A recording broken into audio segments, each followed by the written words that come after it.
All right, joining me right now, Republican Congressman Doug Lamborn of Colorado. Congressman, good to have you here. Obviously, a lot of breaking news going on right now. What's your reaction to what you heard from the colonel? Do we need to be thinking about military might, military use right now with North Korea? Although all options need to be on the table, I think it's important that we keep adding to and upgrading our missile defenses. We have theater or regional defenses in South Korea and Japan, and we have intercontinental defenses with interceptors based in Alaska and California. But we don't have enough of these, and we need to constantly be upgrading them. Some are older than others. So we really have to have the dollars in our defense legislation, and the Senate is a little iffy on this, I hate to say, but we have to have the additional dollars in our defense legislation to fund missile defense completely. All right. You know, that's understandable, but you're telling me you're just going to sit around and wait for him to fire them at us, and then we're going to defend ourselves, or do we need to be a little bit more proactive? Well, we have to exhaust all diplomatic means also. China is finally starting to make some progress and step up to the plate, given what they did with the UN on Saturday, agreeing to sanctions. That's a positive development.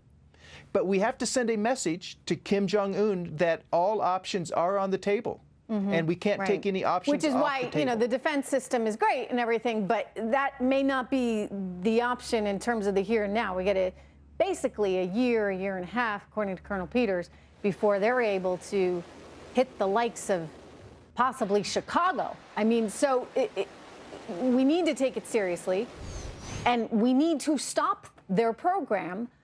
But sanctions, Congressman, they haven't worked in the past. And I know you're going to tell me, well, this time it's different. China agreed to this along with Russia, and, you know, it's $1 billion. But I would point out they've got a $28 billion economy.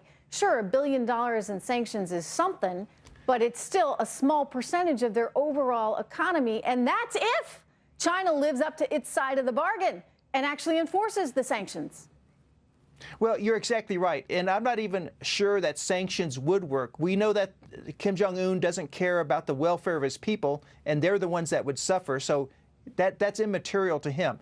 We have to make it crystal clear to him and his military leadership that all options are on the table, number one, and we will not allow their missile program to put nuclear weapons inside the continental United States. It's bad enough Alaska and Hawaii, but the continental U.S., well, Chicago? We can't let it get near Alaska. We can't let it get near Hawaii. I mean, this is serious stuff. And Congressman, you know, I think it's bringing up issues that, as Colonel Peters basically said, that we don't always want to discuss, and we're not always comfortable discussing, because if you do strike first, you're talking about massive casualties, and that comes with the horror of the casualties themselves and a whole slew of other consequences as well.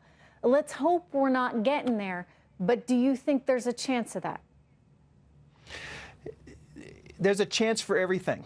I just came back from South Korea, and there are over 20 million people in the Seoul metropolitan area, which is reachable by artillery from North Korea, much less, you know, not even talking about nuclear weapons.